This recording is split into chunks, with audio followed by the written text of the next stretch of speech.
हे students, कैसे हो आप लोग। आपकी स्टडी कैसे चल रही है गाइज। आज के इस वीडियो में मैं आपको बताऊंगी कुछ करेंट अफेयर्स के बारे में जो हर एक एग्ज़ाम में पूछी जाती हो।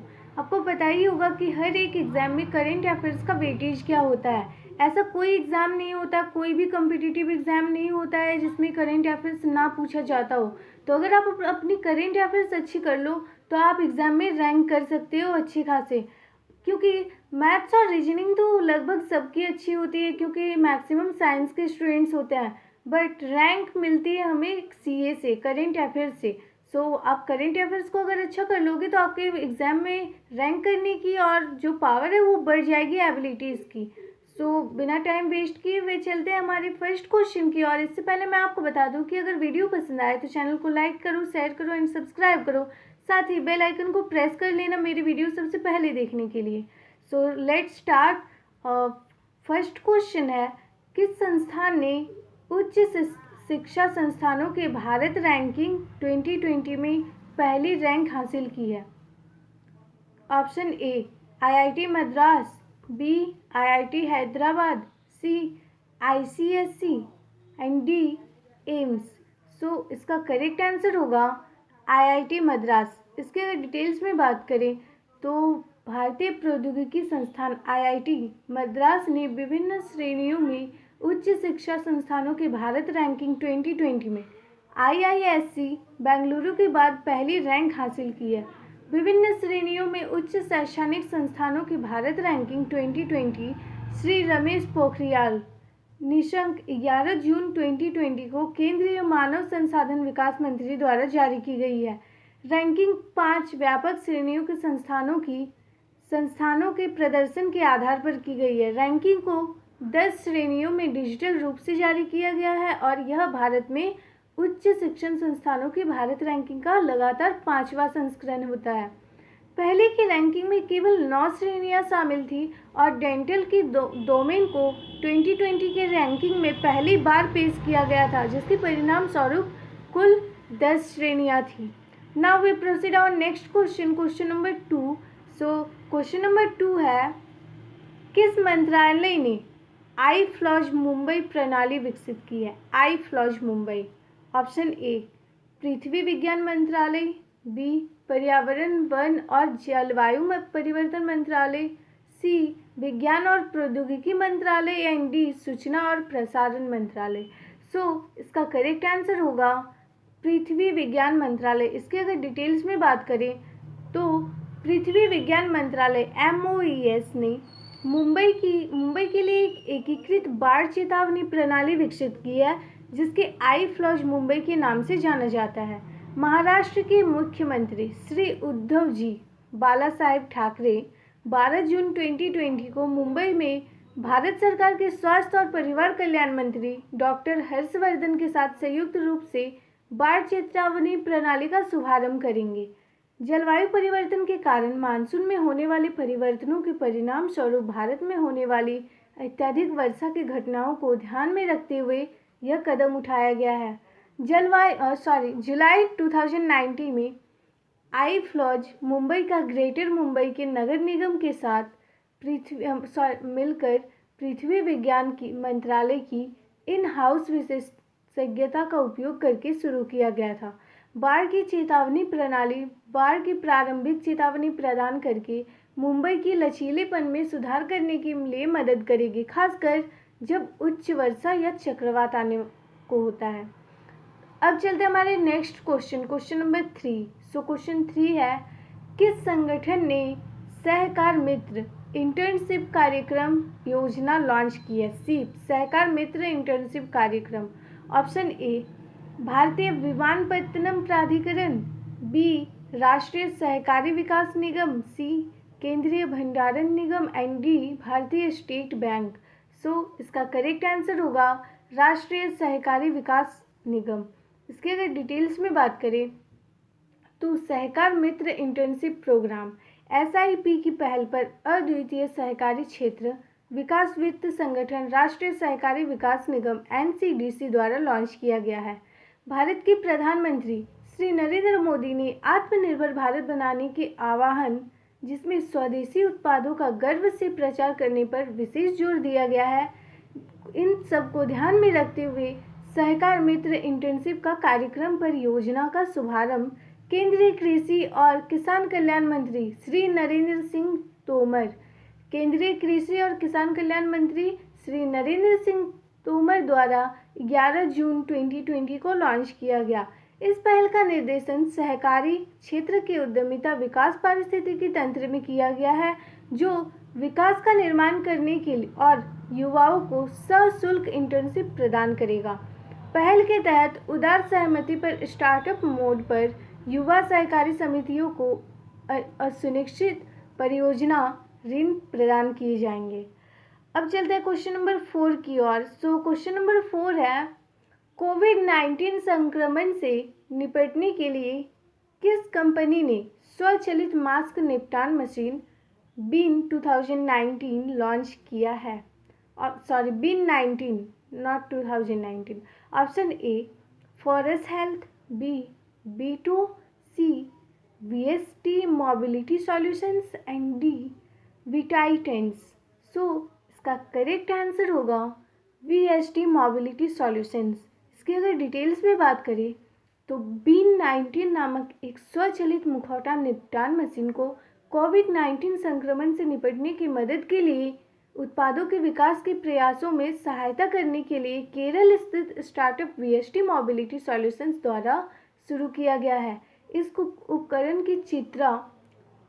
को Shri Chitra Tirunal institute for medical sciences and technology SCTI MST Trivandrum के सहयोग से विकसित किया गया है और यह चित्रा UP आधारित फेस मास्क निपटान बिन तकनीक पर आधारित है। यह संस्थान त्रिवेंद्रम में है और जो भारत के विज्ञान और प्रौद्योगिकी विभाग DST के तहत राष्ट्रीय महत्व का संस्थान माना जाता है। अब चलते हैं क्वेश्चन नंबर 5 की ओर। क्वेश्चन नंबर 5 है, प्रकृति सूचकांक 2020 में शीर्ष 30 भारतीय संस्थानों में किस संगठन को प्रथम स्थान दिया गया है? सूचकांक 2020 में कौन से 30 भारतीय संस्थानों को प्रथम स्थान दिया गया? Option A Indian association of the cultivation of science, B Jawahar Nehru centre for advance scientific research, C SN Bose राष्ट्रीय बुनियादी विज्ञान केंद्र एंड डी वैज्ञानिक और औद्योगिकी अनुसंधान परिषद। इसका करेक्ट आंसर होगा वैज्ञानिक और औद्योगिक अनुसंधान परिषद। इसकी अगर डिटेल्स में बात करें तो वैज्ञानिक एवं औद्योगिकी अनुसंधान परिषद को प्रकृति सूचकांक 2020 में शीर्ष 30 भारतीय संस्थानों में पहला स्थान दिया गया है। इस सूची में वैश्विक रूप से शीर्ष आंके गए भारतीय संस्थानों में 39 संस्थानों का एक समूह वैज्ञानिक एवं औद्योगिकी अनुसंधान परिषद 160वें स्थान पर है और भारत विज्ञान संस्थान बेंगलुरु 184वें स्थान पर 184। प्रकृति सूचकांक 2020 रेटिंग के अनुसार विश्वविद्यालयों, IIT, ISI, SCR एवं अनुसंधान संस्थान तथा प्रयोगशाला सहित शीर्ष 30 भारतीय संस्थानों के बीच अपनी जगह बनाई है। रैंकिंग अभिजात्य पत्रिकाओं में प्रकाशित शोध और शोध की गुणवत्ता पर आधारित। Indian association for cultivation of science Kolkata 7वें स्थान पर, Jawaharlal Nehru centre advance scientific research Bengaluru 14वें स्थान पर एवं SN Bose national institute for basic sciences Kolkata 30वें स्थान पर है।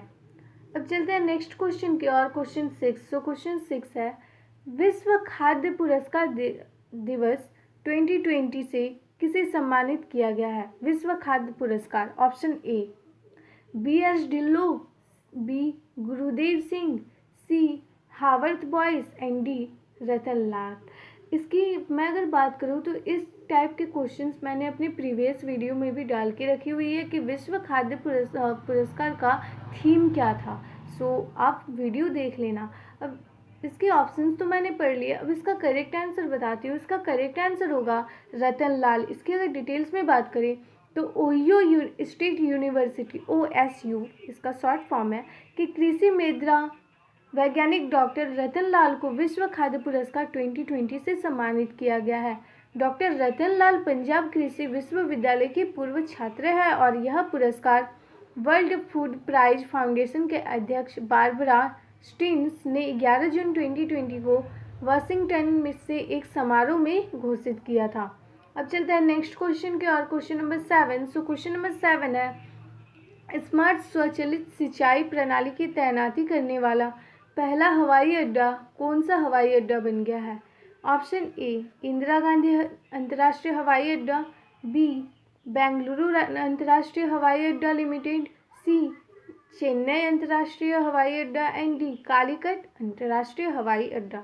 सो इसका करेक्ट आंसर होगा बेंगलुरु राष्ट्रीय हवाई अड्डा लिमिटेड। इसके अगर डिटेल्स में बात करें तो बेंगलुरु अंतर्राष्ट्रीय हवाई अड्डा लिमिटेड बेल पहला हवाई अड्डा है जिसने 100 एकड़ जमीन के क्षेत्र में फैले अपने परिदृश्य के प्रबंधन के लिए मौसम आधारित और तकनीक सक्षम स्मार्ट स्वचालित सिंचाई प्रणाली को तैनात किया है।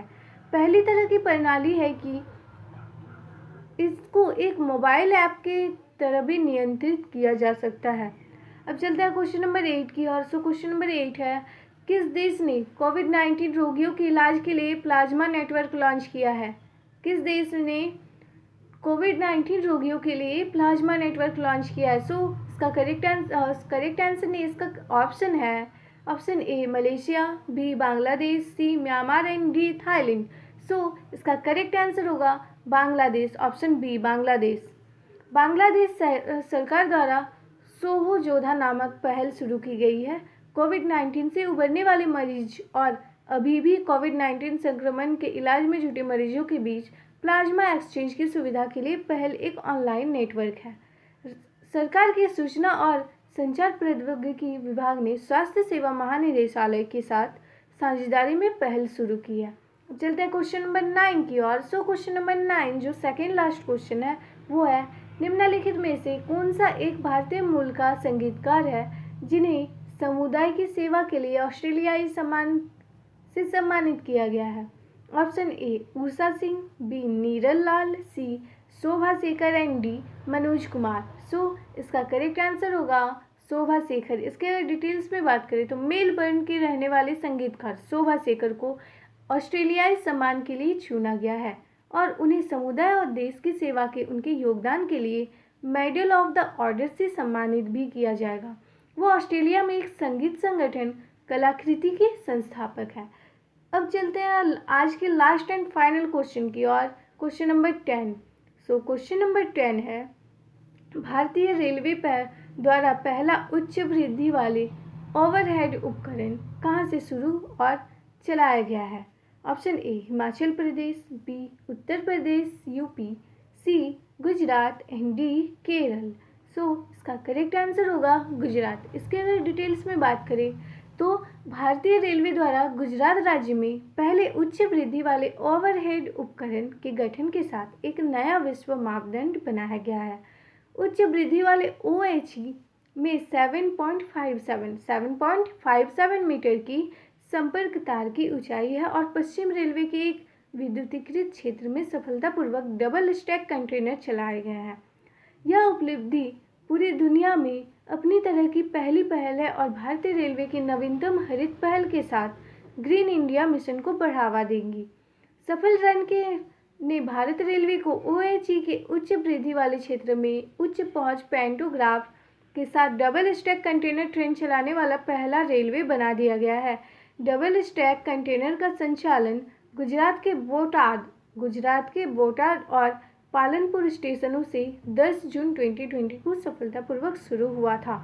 सो आज का वीडियो आपको कैसे लगा ये आप कमेंट में बताओ। और मैं आपको बता दूं कि मैं दोनों लैंग्वेज में वीडियो अपलोड करती हूँ, लाइक हिंदी और इंग्लिश। सो अगर आपको जिसमें आप कंफर्ट होते हो हिंदी या इंग्लिश, आप दोनों लैंग्वेज में वीडियो देख सकते हो। तब तक के लिए चैनल को लाइक कर देना, शेयर कर देना एंड सब्सक्राइब कर देना। So take care, bye bye.